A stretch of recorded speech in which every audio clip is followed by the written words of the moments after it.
ఓం శ్రీ మహాగణాధిపతయే నమః. శ్రీమాత్రే నమః.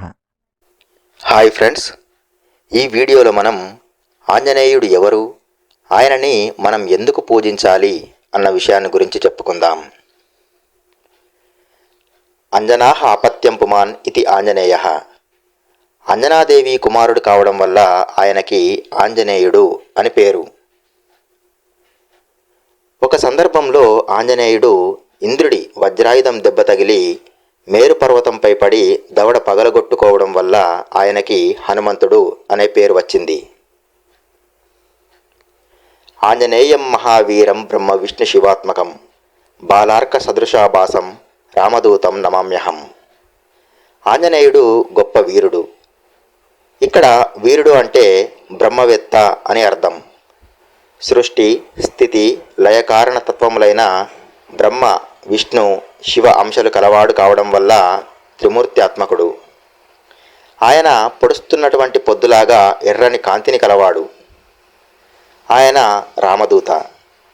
పరబ్రహ్మ పదార్థమైన శ్రీరామచంద్రుని స్వరూప కథనము చేయగలిగిన వాడు అని అర్థం. అలాంటి ఆంజనేయునికి నమస్కారం అని ఈ శ్లోక అర్థం.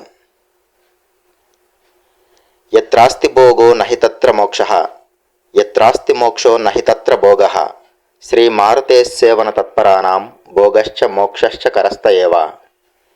ఎక్కడ భోగం ఉంటుందో అక్కడ మోక్షం ఉండదు, ఎక్కడ మోక్షం ఉంటుందో అక్కడ భోగం ఉండదు. కానీ హనుమంతుణ్ణి సేవిస్తే భోగం మోక్షం అనే ఈ రెండూ కూడా అరచేతిలో ఉన్నట్లే. ఆంజనేయః పూజితశ్చేత్ పూజితాః సర్వదేవతాః. హనుమన్మహిమా అశక్యో బ్రహ్మనాపి న వర్ణితుం. ఆంజనేయుణ్ణి పూజిస్తే సకల దేవతలను పూజించినట్లే. హనుమంతుని మహిమ ఇంత అంత అని చెప్పడానికి సాధ్యం కానిది.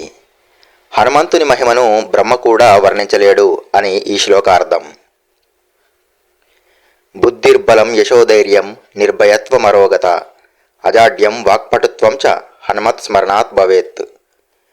హనుమంతుణ్ణి స్మరించిన వారికి మంచి బుద్ధి కలుగుతుంది, బలం కలుగుతుంది, కీర్తి చేకూరుతుంది, ధైర్యం కలుగుతుంది, భయం అనేది తొలగిపోతుంది, రోగములు పోయి ఆరోగ్యం కలుగుతుంది, జాడ్యం తొలగిపోయి హుషారుగా పనులు చేయగలుగుతారు, వాక్పటుత్వం సమకూరుతుంది.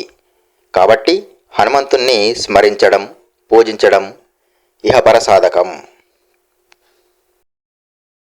ఈ వీడియో మీకు గనక నచ్చినట్లయితే ఈ వీడియోని లైక్ చేయండి, కామెంట్ చేయండి, షేర్ చేయండి.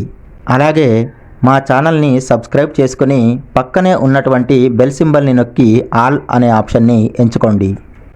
ఈ వీడియోని చూసినందుకు మీకు ధన్యవాదాలు.